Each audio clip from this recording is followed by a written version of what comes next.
Muito bem, espero que a meditação de vocês tenha sido boa e espero que essas ferramentas que nós começamos a usar junto agora com a meditação estejam ajudando muito vocês.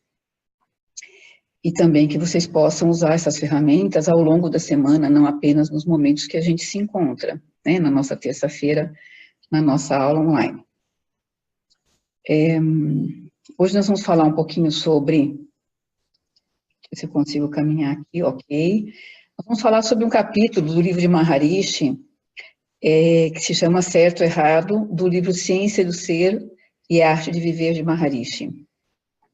Antes de começar a entrar no tema, eu queria falar duas coisinhas para vocês. Primeiro, da importância que é nós sairmos da meditação devagar. Vocês viram que mesmo aqui, nós paramos de pensar um mantra, continuamos com os olhos fechados, mais 2 ou 3 minutinhos, e somente depois nós colocamos o Samaveda. No nosso dia a dia, nós fazemos da mesma maneira. Nós paramos de pensar um mantra, nós mantemos os olhos fechados por mais 2 ou 3 minutos, e somente depois é que nós vamos, então, ouvir o nosso Samaveda, ou se nós tivermos que ir para a atividade fazer alguma coisa, nós vamos para a atividade.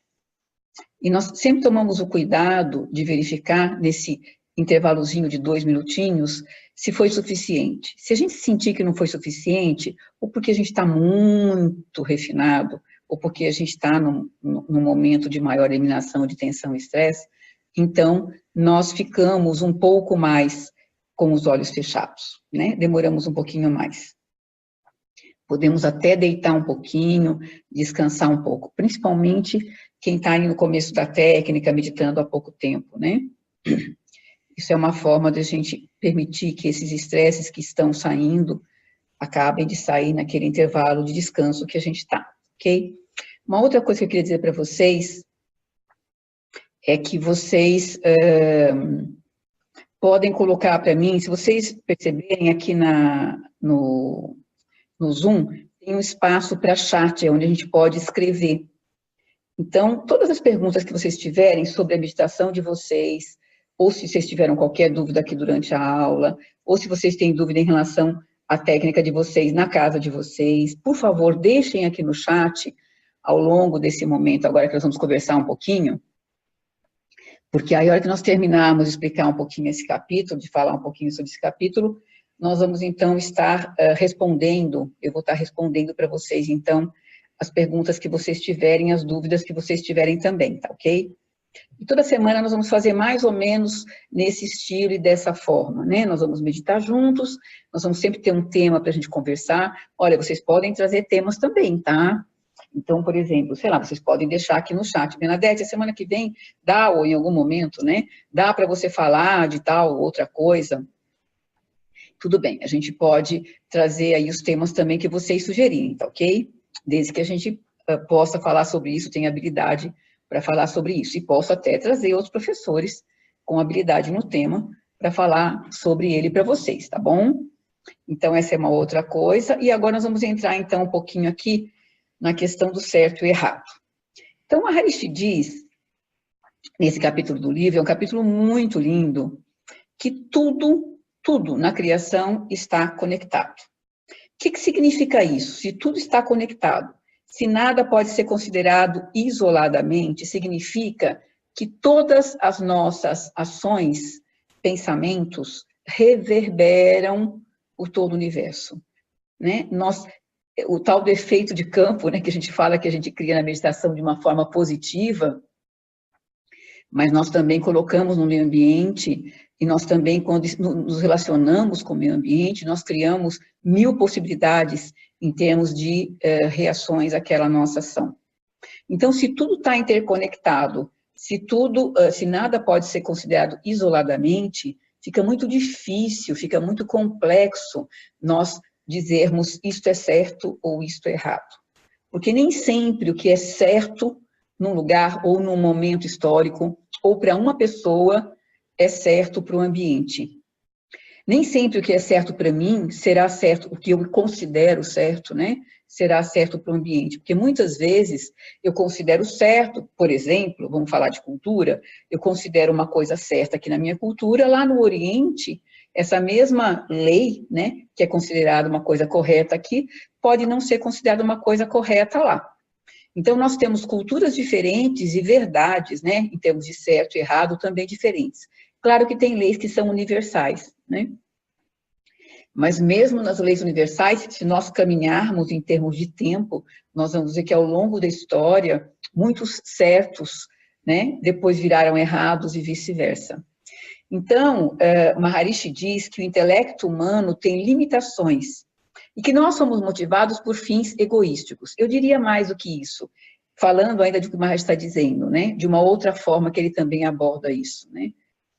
Muitas vezes, o que nós consideramos certo, ou o que nós queremos impor como certo, tem a ver com a nossa história, tem a ver com o nosso dia a dia, tem a ver com o que nós aprendemos ao longo da vida, com o que nós cultivamos ao longo da vida. E muitas vezes nós tentamos impor um certo, que nós teimamos que está certo, mas que para o outro não está, num relacionamento, por exemplo, ou numa relação de trabalho mesmo, né?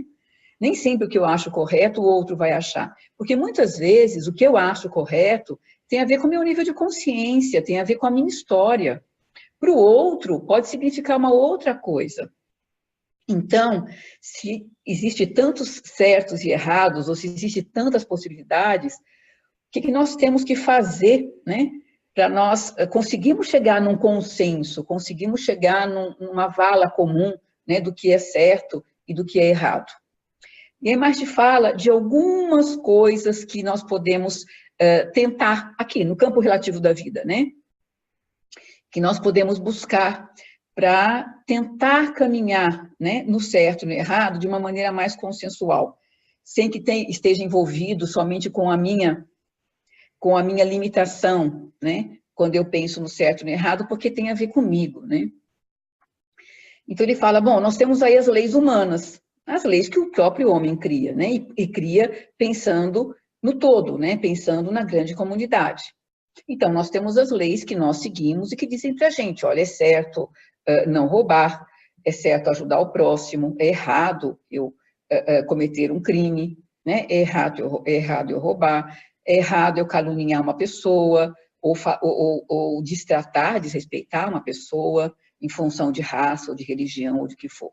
Eu tenho leis humanas que falam de certo e errado, mas mesmo as leis humanas teriam que estar baseadas em alguma coisa, porque mesmo as leis humanas podem, como eu disse para vocês, num lugar serem consideradas corretas e numa outra cultura, num outro momento, serem consideradas erradas. E aí Maharishi fala que se nós formos então olhar as escrituras das religiões, nós vamos ter verdades, né? Nós vamos ter assertivas, afirmações de certezas de certo e errado dentro das religiões que são universal. Em qualquer religião que a gente vá, é a mesma coisa. Por exemplo, não matarás, né? Então, nós temos alguns certos e errados, vou falar entre aspas, que vêm, né, de alguma coisa maior do que a própria lei, a lei jurídica, né? Essa lei que a gente lê, essa lei que é convencional, e que tem mais a ver com a questão de como o ser humano se coloca no mundo, né? E aí nós vemos isso, de uma certa forma, na religião. Nas religiões, de maneira geral, em nenhuma religião especificamente, mas nós temos verdades em todas as religiões. E aí Maharishi diz também para a gente que quando nós pensamos em termos de certo e errado, nós também podemos pensar nos antigos anciões, né? No Oriente, por exemplo, as pessoas mais velhas, isso é uma coisa que eu me lembro da minha adolescência, né? As pessoas mais velhas no Oriente, elas eram consideradas sábias, né? Então, quando nós falamos, por exemplo, em termos de Japão, China, dessa região do Oriente, eu me lembro de livros, né, que eu já li, até romances dessa tradição, e que mostravam que nas famílias, quem dava a última palavra no sentido de que se havia alguma dúvida em relação a alguma coisa, se estava certa ou errada, era o ancião, era a pessoa mais velha da casa, porque ele era o que tinha mais conhecimento, ele era o que tinha vivido mais, ele era o que tinha mais experiência de vida. Então, ele era a pessoa que poderia, ou que tinha a capacidade de avaliar melhor uma situação. na hora de julgar o certo ou o errado. E também os grandes homens, né, da história, né, que também são considerados mestres e nos trazem, então, muitas vezes o conceito, né, nós temos um Gandhi, por exemplo, né, que nos trazem aí o conceito de certo e errado. Nós temos o Martin Luther King, que traz também, muitas vezes, o conceito de certo e errado em relação, claro, ao que ele lutava, né. Mas a Image vai dizer mais do que isso. Nós podemos dizer, isso de uma maneira geral, isso serve para as leis humanas, para as religiões, para os anciões, que o certo é aquilo que produz uma boa influência, o errado é aquilo que produz uma má influência. Então, o certo para nós, na cultura ocidental, alguma coisa que traz uma boa influência, nós podemos dizer que é certo, mas mesmo assim, ainda assim, numa outra cultura, num outro momento, uma pessoa que está passando, que tem uma dúvida em relação a isso, por exemplo, ela pode não entender esse certo. Então, mesmo que o certo seja aquilo que produz uma boa influência, eu posso entender que esse certo está certo, mas uma pessoa com outro nível de consciência, agora nós vamos falar um pouquinho sobre isso, ela pode entender que não está certo, ainda que seja um entendimento universal. E aí, mesmo nesse sentido, nós não conseguimos afirmar completamente o que é certo e errado. Mas fala uma outra coisa muito importante. Ele fala que mesmo que nós não tenhamos uma outra possibilidade, ainda assim, nós somos pais, nós somos professores, nós somos mestres, nós convivemos com outras pessoas, e nós temos que educar as nossas crianças, né, os nossos filhos, os nossos alunos, e nós temos que mostrar para eles o que é certo e o que é errado. E se nós não temos mais nada, nós temos que nos valer das leis que nós temos e do que nós aprendemos, né? E do que nós recebemos de informação familiar como certo e errado. Mas ele vai além disso. Ele fala, olha, no campo da ação, é intelectualmente impossível compreender completamente o conceito de certo e errado. E aí ele dá um exemplo para a gente muito legal, para a gente ver duas coisas muito distantes. Esse exemplo eu já contei, não sei se tem algum aluno meu aqui, mas eu já contei algumas vezes para alunos meus em aulas.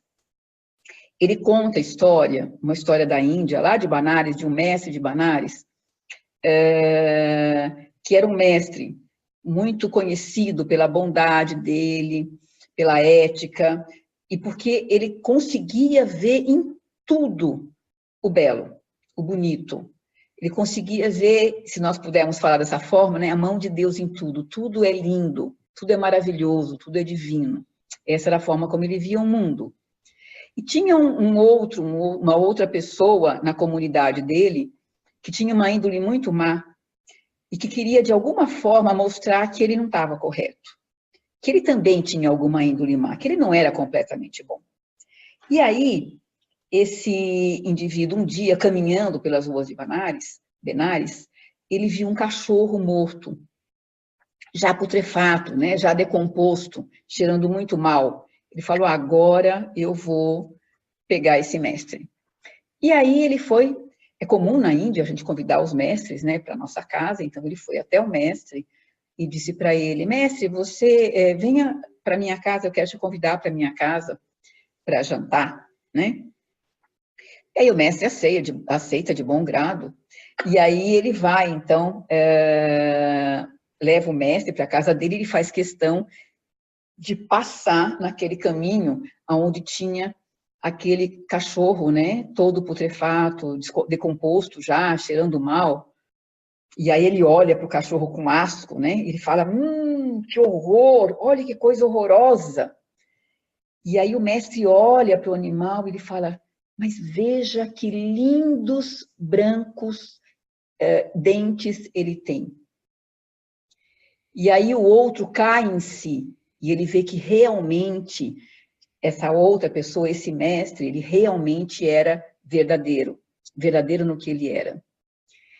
E nesse momento, ele se ajoelha, né, aos pés do mestre e pede perdão pelo que ele estava fazendo. O que essa história está querendo dizer, ou quando o mestre conta, né, essa história, eu vou passar aqui para frente para vocês, Quando Maharaj conta essa história, o que ele está querendo dizer? Ele está querendo dizer que o certo e o errado vão além do nosso nível de intelecto, vão além do nosso nível, do nosso ego, vão além da nossa história, vão além do nosso julgamento. O verdadeiro certo e errado tem a ver com consciência. E aí ele fala, o que está escrito aqui, olha, se todo o universo reage à ação individual, a responsabilidade pelo certo e pelo errado, de fazer as coisas corretamente ou não fazer corretamente, está nas mãos de cada um de nós, de cada indivíduo. Cada um de nós é responsável por praticar o correto ou não praticar o correto, por fazer o certo ou não fazer o certo. E essa é a lei do karma. Ele fala que somente quando a mente individual ganha o status da mente cósmica, o intelecto pode ser considerado um critério adequado para distinguir o certo do errado. Ou seja, eu somente vou... Bom, ele fala mais, eu vou ler mais um pouquinho, porque aí a gente conclui. Esse critério está fundado no nível do ser. Somente a partir desse nível refinado de consciência pura é que nós conseguimos viver. Não é nem falar o que é certo e errado, mas é viver o certo ou corretamente, né? Viver o certo, porque é desse nível. Ou o errado, se eu não tiver em consciência cósmica. Quando nós meditamos, o que nós fazemos é tocar o transcendente, né? Toda vez que nós sentamos, fechamos o nosso olho e mergulhamos em nós mesmos, o que nós estamos fazendo é uma condição natural do ser humano, buscar mais e mais e mais e mais. E mais significa tocar o transcendente, significa tocar o campo de todas as leis naturais. Quando nós vamos em direção a esse campo das leis naturais, nós começamos a viver, trazer para o campo relativo da vida essas leis naturais. E nós começamos a atuar de acordo com essas leis naturais. E não há como haver erro quando nós atuamos a partir do campo da consciência pura, ou a partir do campo das leis naturais. Então, o que nós fazemos quando nós meditamos é experimentar. Nós vamos uma vez, 2, 3, 5, 10, muitas vezes em direção a esse nível. Porque o que nós queremos é infundir a nossa fisiologia, infundir a nossa consciência com o campo absoluto da vida. Nós queremos praticar o certo e o errado. Todos nós queremos, mesmo que a gente não saiba. Mesmo que a gente não pense sobre isso. O caminho evolutivo nos leva nessa direção. E nós vamos, querendo ou não importa quanto tempo isso demora, nós vamos sempre caminhar no caminho evolutivo. É uma lei natural. A gente vai demorar mais tempo se a gente cometer erros, a gente vai demorar mais tempo se a gente não caminhar nessa direção com intenção, mas nós todos somos meditantes, nós todos já conhecemos. E aí fica uma pergunta para vocês. Quem de vocês já não percebeu, ao longo do tempo que vocês meditam, que hoje vocês praticam mais o certo do que o errado? Quem de vocês não percebeu, quem medita regularmente, pratica a técnica 2 vezes por dia, exatamente como tem que ser, né, regularzinho? Quem não percebeu, eu tenho certeza absoluta que hoje nós somos mais corretos do que nós fomos lá no passado. Por que eu sei disso? Porque hoje nós experimentamos 2 vezes por dia esse campo absoluto, consciência pura. Nós tocamos esse campo, nós infundimos a nossa fisiologia, o nosso sistema nervoso com esse campo. Então, nós não estamos ainda em consciência pura, nós não praticamos ainda 100% certo, nós erramos muitas vezes, mas nós acertamos mais do que nós já fizemos isso no passado. E sabem por que isso acontece? Porque nós estamos com uma fisiologia mais refinada, porque nós estamos com um sistema nervoso mais limpo, né? nós estamos eliminando tensão e estresse toda vez que nós sentamos, fechamos os nossos olhos e começamos a pensar um mantra, nós passamos por um processo de purificação do nosso sistema nervoso. Nós passamos por um processo de autorregulação do nosso sistema nervoso. Nós colocamos para fora o grande vilão da nossa história, que normalmente nos acompanha e interfere nas nossas decisões, nos dizendo para fazer coisas que nós não gostaríamos de fazer, das quais a gente se arrepende depois. Cada dia que nós fazemos a nossa prática diária é um treino, gente. O processo é simples, fácil, sistemático e mecânico. Se fizer, ganha. Não tem como não ganhar, não precisa nem acreditar. Tem que fazer. Então, se nós fazemos a nossa técnica regularmente, 2 vezes por dia, a cada dia nós estaremos mais próximos do completamente, né? Certo? Porque a cada dia nós estaremos mais próximos de consciência cósmica. E o nosso caminhar é um caminho sem retorno. É lindo isso, né? É um caminho sem retorno e é um caminho que se constrói. É um caminho do caminho. O que eu quero dizer com isso? Esse é um outro exemplo que eu costumo dar para vocês em aula. Eu até falei sobre isso sábado passado na nossa aula. Se eu tiver uma folha de papel em branco e perguntar para ela quem é você, a consciência dela, eu sou uma folha de papel em branco, e é isso que ela vai dizer. Mas se eu começar a pintar pontinhos de azul, 1, 2, 3, 4, 1000, 1 milhão, até o momento que ela fique completamente azul, e eu perguntar quem é você para ela, ela vai dizer, eu sou uma folha azul. Consciência, 3 estados de consciência, 5º estado de consciência. A transformação aconteceu. E a partir de que momento ela já começa a experimentar o azul? Do primeiro ponto. A partir de que momento que nós começamos já o nosso caminho para a consciência cósmica e a experimentar? A partir do primeiro momento que nós sentamos e fazemos a nossa primeira meditação. E a partir daí, nós começamos a experimentar e a gente não para mais de experimentar. Claro que muitas vezes nós não temos uma percepção clara disso no começo da nossa meditação, nós vamos perceber que a gente dorme melhor, nós vamos perceber que a gente está menos ansioso, nós vamos perceber, se eu tiver um problema de pressão, que a minha pressão vai melhorar. Todo mundo traz, né, essas histórias. A gente consegue mensurar isso, né? O processo da meditação é sistemático, a gente consegue medir isso. Mas mais do que isso, a gente fica mais feliz dia a dia. A cada dia que passa, a gente fica melhor. Não tem coisa melhor para o ser humano do que ele estar mais realizado do que estava ontem. E quando nós meditamos, nós caminhamos nesse caminho, nós conquistamos esse caminho, nós decoramos, né, a nossa trilha, e ela vai se construindo. E quando nós chegarmos lá no final, nós vamos poder olhar para trás e ver que nós realmente construímos uma história.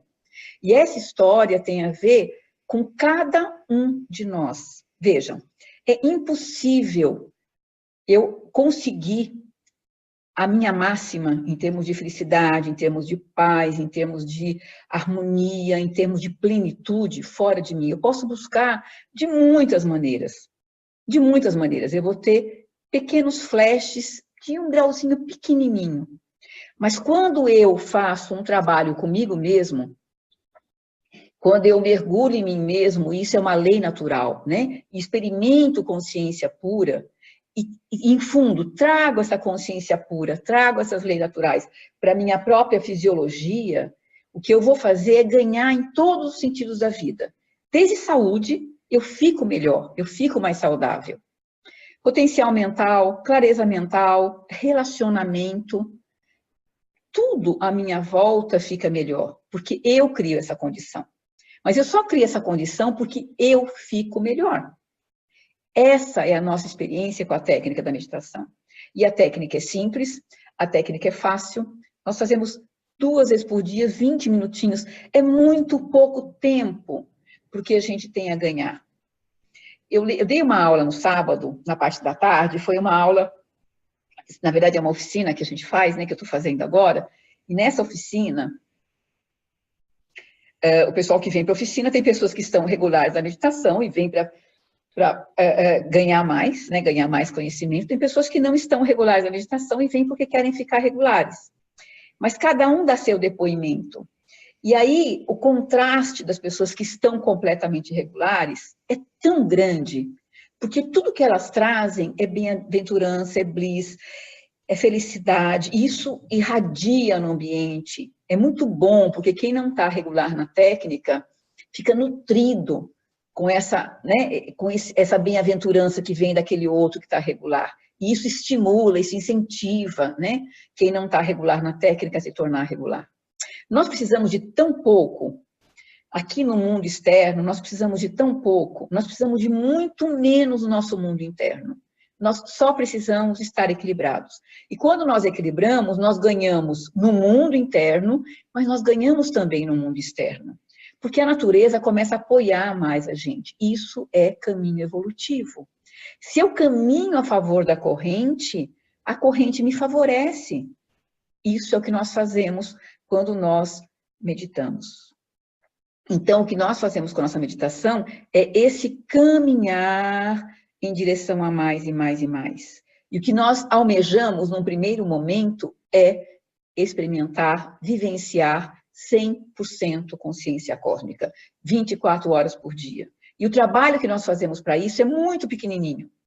2 vezes por dia, 20 minutinhos, é nada. E o que a gente ganha é muito. Agora tem uma coisa bem bacana. Quando nós experimentamos, chegamos em consciência cósmica, vejam, em consciência cósmica, nós não temos mais estresse. Nós já eliminamos todos os estresses da nossa fisiologia. Equilíbrio perfeito. Em consciência cósmica, nós não adquirimos mais estresse no meio ambiente. Porque o estresse no meio ambiente, ele não nos alcança mais. Então, em consciência cósmica, eu não preciso mais saber o que é certo ou o que é errado, porque eu naturalmente vou caminhar corretamente, ou seja, naturalmente eu vou viver o que é certo, e naturalmente eu não vou viver mais o errado. Então, em consciência cósmica, Maharaj nos diz, o critério para julgar o certo e o errado não chega nem a surgir, porque não existe mais o errado. E ele fala mais do que isso, né? Somente nesse estado de consciência pura, livre de tendências pré-concebidas, ou seja, livre do mal, é que nós adquirimos, né, um status totalmente correto. Esse é o privilégio máximo de consciência cósmica. E todos nós que fazemos a nossa meditação 2 vezes por dia, nós caminhamos nesse caminho. Nós criamos esse caminhar. E tem uma coisa mais interessante. E aí vou falar um pouquinho sobre o nosso projeto, né, que nós fazemos hoje, o Transcender pela Paz, que nós estamos fazendo aqui no Brasil. E cada um de vocês, mesmo que vocês não saibam, de alguma forma vocês contribuem com isso. Todos nós contribuímos. Nós podemos contribuir mais. Se nós nos reunirmos algumas vezes por semana juntos, fazendo a técnica avançada de CIDS, nós vamos criar uma condição, um efeito de campo no nosso meio ambiente, na razão da raiz quadrada de 1%. Então, todo esse benefício que nós temos, que nós já experimentamos, nós podemos estar partilhando, compartilhando, né, cooperando com o nosso meio ambiente, no sentido de oferecer o que nós já ganhamos, o que nós já temos. Então, meu recado para vocês em relação ao certo e errado hoje é: façam a técnica de vocês regularmente. A técnica é simples, a técnica é fácil, a técnica é mecânica. Não endeusem a técnica é técnica. Nós somos os seres divinos, nós somos os seres especiais. Nós podemos modificar a humanidade, modificar o mundo, nós podemos criar um mundo de paz a partir da nossa paz interna. Então, se vocês não têm nenhuma outra condição, façam os 20 minutinhos de vocês. É suficiente. Se vocês têm outra condição e têm no coração o desejo de fazer alguma coisa a mais, venham falar conosco e venham contribuir conosco para o nosso projeto e criar o famoso efeito de campo de raiz quadrada de 1%, que Maharaj tanto desejou. Que, na verdade, o que Maharaj sempre quis foi que nós conseguíssemos criar uma consciência coletiva, que fosse uma consciência coletiva plena de bem-aventurança. Que o certo fosse a nossa única lei, que não existisse o errado. E isso só acontece a partir de todas as consciências completamente plenas, né? Então, sobre o certo e o errado, era isso que eu tinha para dizer para vocês. E aí eu vou falar um pouquinho mais para vocês sobre técnicas avançadas. Bom, eu estou dizendo para vocês, acabei de falar do certo e errado, o que eu posso fazer, né? Então, muitos de vocês me perguntam, Bernadette, o que mais que eu posso fazer? Eu quero ganhar mais, eu quero acelerar meu processo, eu quero mais. E as técnicas avançadas, a técnica de MT-CIDS e outras possibilidades que nós temos, né, dentro do nosso conhecimento, do programa da meditação transcendental, as técnicas avançadas são o primeiro up, né, o primeiro a mais que eu posso ter após a minha meditação. Então, eu sou meditante, já medito regularmente há pelo menos 2 meses, eu tenho que ter aprendido a meditar pelo menos 2 meses para poder fazer minha primeira técnica avançada, e aí eu posso fazer uma técnica avançada. O que é uma técnica avançada? O nome já fala, né? Avançada. Eu vou avançar no meu processo com essa técnica. As técnicas avançadas acontecem dentro da própria meditação. Excepcionalmente, nós temos uma técnica que acontece fora da meditação, é a nossa primeira técnica, tanto que a nossa primeira técnica avançada era dada como um curso, né?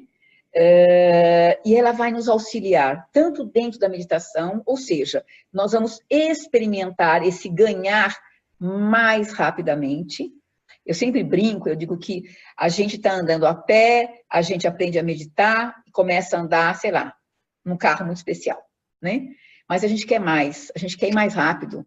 Olha, eu posso ir daqui para o sul do Brasil de carro, eu posso demorar aí, sei lá, 20 horas, 25 horas. Você pode pegar um avião e fazer isso em 1h30, né? E hoje nós gostamos, né, da questão de mais rapidinho. A técnica avançada faz isso pela gente, né? Quando eu faço uma técnica avançada, o que eu faço é acelerar o meu processo de ganho. A minha meditação transcendental é a técnica base, é a técnica mãe, ela nunca vai mudar. A técnica avançada vem para agregar. Então, quando eu faço uma técnica avançada, o que eu faço é agregar na minha meditação ou num outro momento para ganhar mais, para acelerar o processo. Então, na sexta-feira, no dia 17, às 19h30, nós vamos ter uma aula introdutória. Nosso curso começa na sexta-feira. Essa aula introdutória vocês podem vir assistir. E no sábado nós começamos com o curso em si. O curso é um curso que é só o final de semana, então nós temos sábado, nós nos encontramos aí por um meio período, mais ou menos, e no domingo por mais ou menos 2 horas, 2h30. E aí nós aprendemos a nossa técnica avançada. Só ver que nós temos aqui mãozinhas levantadas, quer dizer, nós temos chat, perguntinhas. Aham. Tem uma pergunta que diz, qual é a diferença do residencial para a técnica avançada?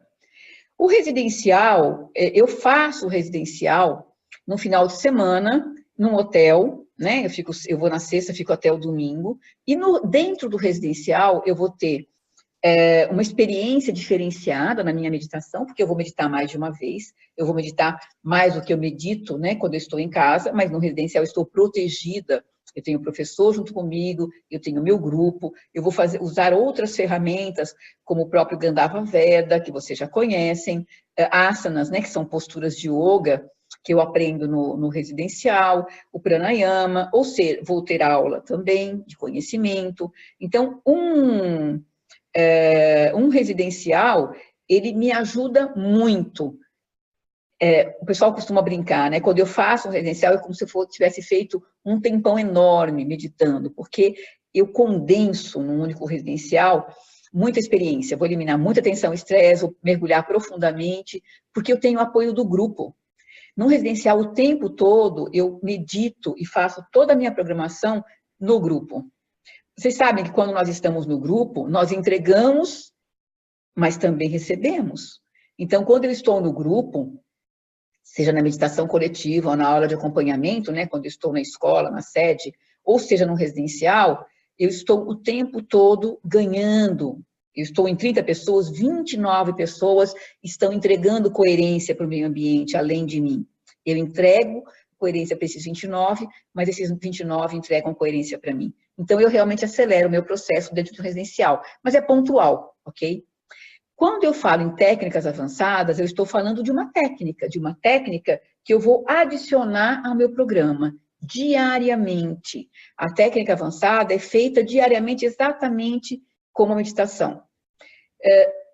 Algumas técnicas não mudam, ficam nos 20 minutos mesmo, algumas técnicas têm alguns minutos a mais, mas é muito pouquinho, né? O tempo que eu posso estar acrescentando aí com uma técnica avançada. Então, a gente não se preocupa com isso, ok? Mas a diferença do residencial para a técnica avançada é que o residencial é pontual, claro que eu ganho no residencial e devo. Todos vocês que são meditantes, que meditam há menos de 6 meses, ou que não fizeram ainda um residencial, façam. É muito importante, principalmente para quem está meditando há pouco tempo, porque vai ajudar vocês no processo de vocês. Vai deixar vocês mais leves, mais tranquilos, mais gostoso. Ajuda muito o residencial. As técnicas avançadas é a mesma coisa.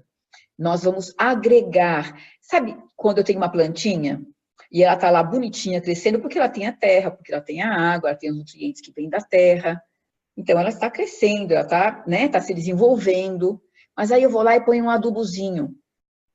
E aí o adubozinho vai fazer o quê? Vai fazer com que ela floresça mais rapidamente, com que acelere o processo dela. A técnica avançada funciona como esse adubo que eu coloco no meu programa da meditação. E a primeira técnica em especial, ela aumenta, ela prolonga a minha experiência. Então, eu medito 2 vezes por dia e faço a minha primeira técnica avançada, alcancei as 24 horas do dia. Não consigo falar muito mais do que isso para vocês, mas a primeira técnica avançada é fantástica. Quem já tem a primeira técnica avançada sabe disso. E aí as outras técnicas avançadas vão realmente servir, ficam nesse papel, né, de adubo. A primeira vem para acrescentar mais e mais e mais, ok? Muito bem, deixa eu só ver uma coisa. Qual é o tempo de duração da MT com técnicas avançadas? Via de regra, não muda. Nós ficamos os 20 minutos, 21, 22, ok? Depende de que técnica avançada você vai receber. Nós temos 4 técnicas avançadas, né? Então, nós temos a primeira técnica avançada, a segunda, terceira e quarta, e nós recebemos uma de cada vez. O intervalo entre uma técnica avançada e outra também é de mais ou menos 2 meses, no mínimo 2 meses, ok? Pode ser mais, mas no mínimo 2 meses de meditação regular. A outra pergunta é se militantes e siddhas recebem a técnica avançada juntos. Ok. Tem uma diferença. A técnica avançada de siddhas, o siddhas também é uma técnica avançada, é a técnica mais avançada de todas, e porque ela é uma técnica avançada, nós não fazemos ao mesmo tempo técnica avançada de siddhas e técnica avançada. Se eu estou fazendo neste momento técnica avançada de siddhas, eu não faço as técnicas avançadas, eu faço o meu curso de MT Siddhas. Depois que eu já for siddha regular há 2 meses, eu posso fazer a minha primeira técnica avançada. Agora, se eu já sou siddha regular, já faço siddhas há mais de 2 meses, eu posso fazer a minha técnica avançada. Os 2 cursos não se misturam, ok? Espero ter respondido para você a pergunta. Eu não entendi pelo preço proposto. O preço que vocês receberam dentro da comunicação de técnicas avançadas é o preço de uma técnica avançada. Eu faço uma técnica avançada, ela é uma técnica como é a técnica da meditação, como é a técnica de siddhas, e quando eu fizer a minha próxima técnica avançada, é uma outra técnica. Então, o preço que vocês receberam no convite é o preço da técnica avançada. Sim. O siddhas é uma técnica avançada também, ok? É a técnica mais avançada, né? É uma técnica especializada. Dentro das 4 técnicas avançadas, nós temos 3 técnicas, que são 3 técnicas que nós recebemos dentro da nossa própria meditação. Nós temos a primeira técnica avançada, que é uma técnica muito especial, nós fazemos ela fora da meditação, e nós temos a técnica de MT Siddhas, que nós também fazemos fora da meditação, tá? Eu tenho uma outra perguntinha aqui, que foge um pouquinho disso.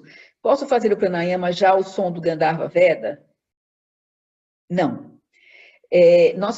Olha, o pranayama, o Gandharva Veda, eu já falei isso para vocês, mas eu vou falar de novo. O pranayama, o Gandharva Veda, o Samaveda são ferramentas que nós usamos para apoiar a nossa meditação. E cada um tem o seu lugar. Quando eu ouço o Gandharva Veda, antes da minha meditação, embora o Gandharva Veda seja um som que eu posso colocar no ambiente também, mas quando eu ouço o Gandharva Veda antes da minha meditação, o intuito de ouvir o Gandharva Veda é para já começar a experimentar algum nível de relaxamento, para essa fisiologia já criar um pouco de ordem. Quando eu faço meu pranayama, eu estou melhorando todo o sistema de circulação de oxigênio na minha fisiologia. Eu estou melhorando o sistema de oxigenação do meu cérebro. E isso, além de promover relaxamento, promove um equilíbrio psicofisiológico. E isso favorece a minha meditação. Então, quando eu começo a meditar, vocês devem ter percebido isso. Vocês que fazem aqui comigo a técnica da meditação na terça-feira e fazem em casa, ou não faziam antes, agora espero que todos estejam ouvindo Gandharva, fazendo pranayama, mas se vocês antes não tinham essa condição, não sabiam, né? Eu tenho certeza que vocês já perceberam a diferença grande que é eu começar a minha meditação, já tendo ouvido Gandharva e feito o meu pranayama, e eu começar a minha meditação simplesmente sentando, fechando os olhos e começando a meditar. A gente ganha com essas ferramentas. E o Samaveda, ele vem como essa coraça, né? Ele vem como esse protetor de todo o processo que eu experimentei ao longo dos meus 20 minutos de meditação. O pranayama, perdão, o Samaveda, né?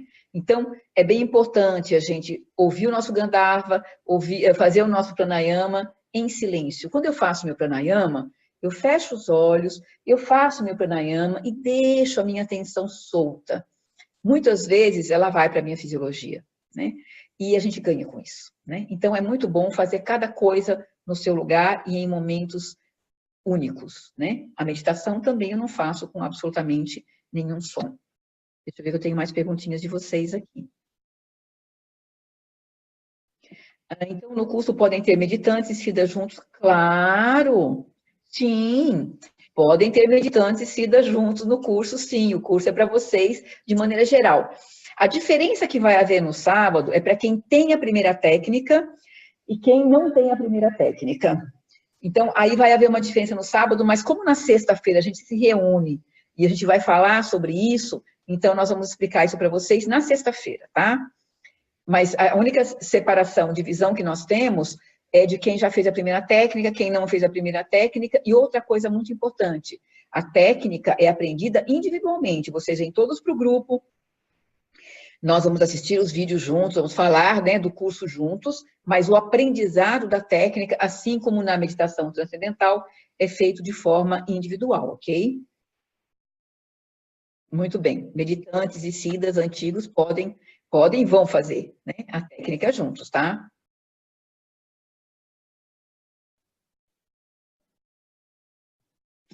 Guilherme, possivelmente você recebeu a tua técnica há bastante tempo, mudou de 2 anos para cá, 1 ano para cá, a primeira técnica é outra. Se você já tem outras técnicas, vem falar comigo na sexta-feira, para eu saber se você tem a primeira técnica, que nós chamamos hoje de primeira técnica, né? Ou se você não tem, tá bom?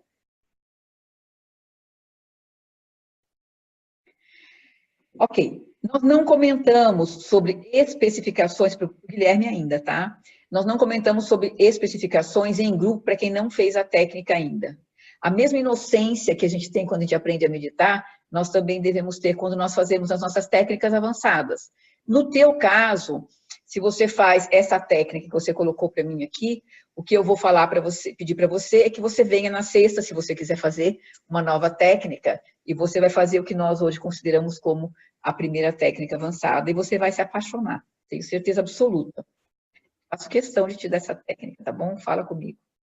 Nós vamos dar a técnica juntos, eu, a Janine e o Richard, viu, gente? Nós somos 3 professores aqui em São Paulo, essa é uma outra coisa. Nós temos poucos professores no Brasil que ensinam técnicas avançadas. É uma técnica especializada. Em São Paulo, Janine, Richard e eu somos os 3 professores de técnicas avançadas e, via de regra, nós costumamos dar os cursos juntos. Então, vocês vão estar com os 3 professores, que é um privilégio, fazendo o curso de vocês, tá bom? Então, vem, Guilherme, na sexta-feira e a gente conversa um pouquinho, tá bom? Márcia. Pelo que eu entendi, se você está regular, ok, sim. Isso mesmo, Márcia. O residencial é uma imersão de final de semana e é muito importante para quem nunca fez. Quem já fez, repete, porque adora, mas quem nunca fez, faça, porque é muito importante vocês fazerem o residencial. Por outro lado, as técnicas avançadas, se você está meditando regularmente 2 vezes por semana, você pode começar pela primeira técnica avançada, pode fazer as 4, e depois das 4 técnicas avançadas, você pode fazer a técnica de CIDS, que é a última técnica avançada que nós fazemos. É diferente, toda a programação dos CIDS é completamente diferente da programação de técnicas avançadas. Eu também trabalho com os CIDS. Se você tiver qualquer dúvida, a gente pode conversar pessoalmente, viu? É só você me falar, tá? Oi, Diogo. Não, vocês não escolhem a ordem das técnicas, nós escolhemos a ordem das técnicas. Elas têm uma ordem única, né? Todo mundo vai receber nessa ordem que nós temos, tá? Que é única, viu? Existe algum estudo sobre meditação e dor crônica? Claro que existe. Eu preciso saber, Fátima, qual que é a dor crônica, né? Eu preciso saber qual que é o teu quadro clínico. Se você for de São Paulo, você pode vir na sede, a gente faz uma verificação da tua meditação, né? E aí nós podemos falar um pouquinho sobre essa tua dor crônica. Se você não é de São Paulo, eu deixei com vocês aqui, acho que vocês estão vendo, né? O meu celular e meu WhatsApp. Conversa comigo no WhatsApp, se for o caso, nós conversamos pessoalmente, né, pelo celular, e se tiver qualquer outra dúvida, e você tiver professor na tua região também, nós podemos estar, eu posso estar te encaminhando para o teu professor, tá bom? Isso, Edima, você só pode fazer a técnica avançada 2 meses depois que você fez a primeira, fazer a segunda, né? Mas nós fizemos a nossa última técnica avançada, na verdade, tem mais de 2 meses já, então você já pode fazer técnica avançada agora, se você quiser, tá?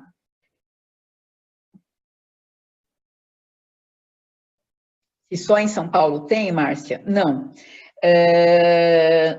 Nós temos, vamos lá, em São Paulo tem a Janine, o Richard e eu, que damos técnicas avançadas. No Rio de Janeiro, o professor Jaime da Técnicas Avançadas no Rio de Janeiro. E nós podemos, eu posso ver com o Jaime para organizar um curso de técnicas avançadas para vocês no Rio de Janeiro. E eu passo para vocês por aqui nas terças-feiras, tá bom? E vocês vão receber também por e-mail, sem problema nenhum. Mas nós temos no Rio de Janeiro o professor Jaime, nós temos em Curitiba o professor Gustavo, nós temos em Salvador a professora Sara Pondé, que é a nossa líder nacional. Então, nós somos no Brasil hoje, espero não estar esquecendo ninguém, mas nós somos São Paulo 3, Jaime no Rio de Janeiro, Gustavo no Paraná e a Sara em Salvador. Em Belo Horizonte, tá. Em Belo Horizonte, falem com o... Agora, Guilherme? Eu acho que é o Guilherme, eu preciso só me lembrar o nome dele agora. Nós estamos conversando porque ele pediu, porque em Belo Horizonte nós não temos nenhum professor. E o Guilherme pediu se eu poderia dar essa técnica para vocês em Belo Horizonte no mês de junho, em algum momento. Então, nós marcamos para Belo Horizonte 3ª ou 4ª semana do mês de junho. Ainda não sei qual vai ser a escolha de vocês, se 3ª ou 4ª semana, e eu vou estar me deslocando para Belo Horizonte, então, para dar essa técnica para vocês, tá? Quantos interessados são necessários? Depende muito do lugar, né? Porque existe uma despesa também para o professor se locomover, né? Se deslocar para o lugar para poder dar a técnica, e existe uma despesa de estadia do professor, ele tem que ficar aí pelo menos, no mínimo, 3 dias na região onde ele for, né? Então, se por um acaso, por exemplo, for muito fora de São Paulo, BH é perto, né? Mas se for muito longe de São Paulo, então nós precisaremos de um número maior para poder bancar essas despesas, tá bom? Sim, Diogo, perdão, já é certo que vai ter em BH, sim. Vocês têm que falar, eu acho que é Guilherme, mas a semana que vem eu trago para vocês o contato de BH que está tentando organizar isso. Mas falem com a Eliana também. Eu falei com ela hoje sobre isso, que eu vou dar essa técnica em BH, e aí, se vocês, eu vou pedir para ela entrar em contato com vocês também e tentar estar organizando isso, tá bom? Então, como eu falei para você, Diogo, depende muito do número de pessoas, tá? Mas dá para a gente fazer as técnicas. E também depende muito também do lugar, né? Porque se for mais próximo de Salvador, a Sara pode dar a técnica. Rio de Janeiro, com certeza, o Jaime. Mas se for próximo do Rio também, né? O Jaime pode absorver. Se for próximo de Curitiba ou do Paraná, também o Gustavo pode absorver. Então, nós organizamos aí de acordo com quem está mais perto, quem está disponível também. Nem sempre a gente tem essa disponibilidade. Às vezes eu não consigo, a Janine não consegue. E aí um outro professor pode estar cobrindo aí para vocês, tá? Mas nós temos técnicas avançadas, se vocês não sabem, até 2 anos atrás, até o ano passado, na verdade, nós não tínhamos técnica avançada no Brasil, não tínhamos professor de técnica avançada no Brasil. Nós sempre esperávamos quando os indianos vinham para o Brasil para poder dar técnica avançada, e hoje nós temos o que é um grande passo, né, para a gente. Nós já temos professores no Brasil dando técnica avançada, tá? Deixa eu ver se tem mais perguntas. Eu acho que não. Bom, já são 9 horas também. A minha proposta, de verdade, é nós tentarmos... Ah, tá, Silvia, vou te responder já. A minha proposta é nós tentarmos ficar 1h30 no nosso programa e terminar realmente às 21 horas. Eu não consegui nas últimas 4 aulas, mas hoje eu vou tentar não passar muito das 21 horas. Mas eu tenho 2 coisinhas para vocês. Primeiro, isso. Na sexta-feira, nós nos encontramos de 7h30 até mais ou menos 9h30, 10 horas, tá? Então, vai ser de 2h30 a 3 horas que a gente se encontra na sexta-feira. No sábado, é meio período mais ou menos. Então, nós temos 2 turmas, porque vai depender de que técnica que vocês vão estar recebendo, tá? Então, nós temos a turma da tarde, que vai de 2 até umas 5 horas, mais ou menos, 5, 6 horas. E nós temos a turma da noite, que vai de 6h30 até 8h30, 9 horas. Vai depender de que técnica você vai receber, você vai saber se o teu período é o da tarde ou é o da noite, na sexta-feira, quando você preencher aí a documentação e a gente fizer a nossa aula, tá bom? A entrevista e tudo mais, viu? Então, esse é o tempo. Domingo é mais rápido. Nós temos um vídeo muito lindo, vocês vão se apaixonar, de verdade mesmo. Todo mundo quer ver uma segunda vez, uma terceira vez. Com uma Maharaja, né? E nós temos, claro que nós temos a verificação da nossa técnica, que também é individual. Então, domingo a gente vai ficar aí no máximo, vou colocar no máximo para as pessoas se programarem para o máximo e não ficarem preocupadas depois com o tempo, tá? Então, no máximo 3 horas, eu acho, não mais do que 3 horas juntos, tá? Mas vai ser menos. Mas programem sempre mais, para a gente não ficar ansioso depois por uma questão de time, de horário, tá bom? Então, tentem programar sempre um pouquinho a mais, deixe sempre, extrapolem, né, o tempo um pouquinho a mais do que a gente fala, porque às vezes acontecem aí alguns entreveros no meio do caminho e a gente acaba realmente passando um pouquinho. Outra coisa, eu estou vendo que não teve muitas perguntas sobre a meditação, sobre o programa. Eu espero que vocês estejam todos muito bem no programa de vocês. Mas eu queria dizer para vocês que essa nossa aula também é para a gente falar sobre isso. Então, tragam, coloquem para mim aqui as perguntinhas, se vocês não quiserem, eu nem falo o nome, eu só leio a pergunta, e a gente vai responder para vocês, na medida do possível, todas as perguntas que vocês tiverem, todas as dúvidas que vocês tiverem em relação ao programa de meditação de vocês. Na próxima aula, eu quero voltar de novo, né, a falar um pouquinho sobre o programa de vocês mesmos. Eu vou retomar de novo um pouquinho sobre a questão da nossa meditação, do tempo, da importância, né, do mantra e dos pensamentos, qual é o valor de cada coisa na meditação, do 4º estado de consciência. Eu vou retomar um pouquinho isso na próxima aula, mas eu sempre vou trazer um tema novo. E como eu disse para vocês, a hora que vocês quiserem, precisarem ou tiverem sugestão de temas, podem trazer também, tá? Mas a gente vai tentar diversificar os temas. Tem alguns temas que eu não sou especialista, eu posso trazer uma pincelada do tema e posso falar um pouquinho sobre ele, mas depois eu posso buscar o especialista daquele tema para a gente fazer, de repente, uma oficina ou fazer uma aula só sobre aquele tema, né? Mas a gente vai caminhar, a gente está começando com as nossas aulas online e eu tenho certeza que a gente vai conseguir fazer muita coisa juntos. Eu li para vocês, como eu falei para vocês, hoje um pouquinho sobre o nosso livro, vou colocar aí para vocês aqui, ó, Ciência do Ser e Arte de Viver, de Maharishi, e nós falamos, então, sobre esse tema de certo ou errado. Esse livro, gente, ele é maravilhoso. Tem algumas partes dele que são um pouquinho mais difíceis de ler, mas eu faço questão, em algum momento, da gente voltar com ele e trazer outros momentos. Se vocês toparem, mandem para mim no meu WhatsApp, ou respondam para mim, se vocês, quem gostaria, e estou falando de São Paulo agora porque eu estou em São Paulo, mas quem gostaria de fazer um dia uma oficina, que nós ficássemos o dia inteiro, um domingo transcendental, para nós fazermos o dia todo no domingo transcendental, e nós termos esse tema, esse livro, e nós fazermos um dia de oficina, na verdade, de grupo de estudo do Ciência do Ser e Arte de Viver. É uma ideia que eu estou tendo agora. Claro que eu posso fazer em São Paulo, posso fazer fora de São Paulo também, junto com outro professor. Posso fazer distância, o professor de vocês, lá na sede de vocês, eu posso estar à distância com vocês também, nenhum problema. Mas estudar esse livro, gente, é muito bom. Tem algumas coisas que complementam, né, a nossa experiência da meditação. Esse livro é um deles. O Ciência do Ser e Arte de Viver, ele acrescenta muito na nossa experiência.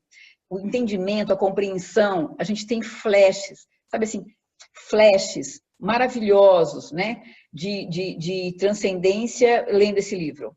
Então, fica a proposta para vocês aqui. Se vocês toparem, a gente no segundo semestre, não vou prometer primeiro semestre, porque eu estou até o topo, mas eu prometo. Ok, Edima, legal. Opa, gostei, Guilherme, é isso aí.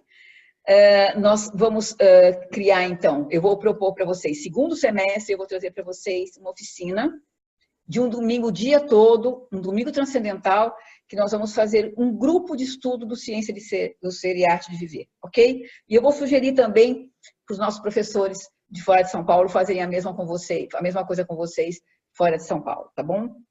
Então, opa, tá todo mundo topando, muito bom, fico muito feliz, viu? De verdade, muito feliz mesmo.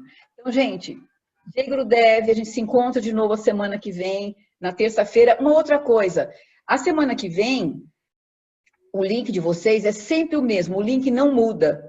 Então, se por um acaso alguém, por algum motivo, não recebeu o convite, é só voltar nessa semana, pegar o link da semana, que é o mesmo link, será sempre o mesmo link. Se algum amigo de vocês que não entrou hoje quiser entrar, que seja meditante, vocês podem passar o link para essa pessoa que é meditante. Não serve para não meditante, porque a gente tem que primeiro ensinar a meditação, a pessoa não tem experiência se ela não for meditante. Mas eu vou começar a fazer um bate-papo para vocês saberem, tá? A partir da semana que vem, ou a outra semana, não, da semana que vem, acho que dia 24. A partir da semana que vem, na quinta-feira, se eu não me engano, eu vou começar um bate-papo, que eu acho que é pelo YouTube, eu não tenho certeza, para não meditantes. Então, vocês podem convidar todos os amigos de vocês. Bom, como é que vocês vão saber do bate-papo, né? Ele vai aparecer no Instagram, no nosso Instagram. Nós vamos colocar no nosso site, em algum lugarzinho que o bate-papo vai acontecer. E o meu Instagram também. No meu Instagram também eu vou ter. Meu Instagram acho que é bernadette.mt, se eu não me engano. A gente vai estar anunciando também esse bate-papo. E esse bate-papo é um bate-papo para não meditantes. Claro que meditante também pode assistir, mas é um bate-papo para não meditantes. E aí nós vamos começar a falar um pouquinho sobre conhecimento também, para pessoas que nunca aprenderam a meditar, mas vai ser um conhecimento que vai impulsioná-las na meditação, e não alguma coisa que vai tirar a inocência, tá bom? Essa aqui é a ideia, ok? Então, Jay Gurudev, foi um prazer estar com vocês, sempre é um prazer muito grande. Fátima, pode se mudar para São Paulo, não tem problema. Você é sempre bem-vinda. E a gente vai se encontrar, então, a semana que vem, e na quarta-feira, um beijo grande, Fátima. Na terça-feira, perdão, da semana que vem, a gente volta a se encontrar. Na terça-feira eu falo para vocês o que vai acontecer na quarta-feira, tá bom? Então, um beijo grande, Jay Gurudev, e a gente se vê na terça-feira. Regularidade é a coisa mais importante na nossa técnica. Se eu quero ser bom em alguma coisa, eu preciso treinar muito para ser bom naquilo. E se vocês usarem as ferramentas que a gente deu para vocês, vocês vão ganhar muito mais. Jay Gurudev, um grande beijo. Saudades.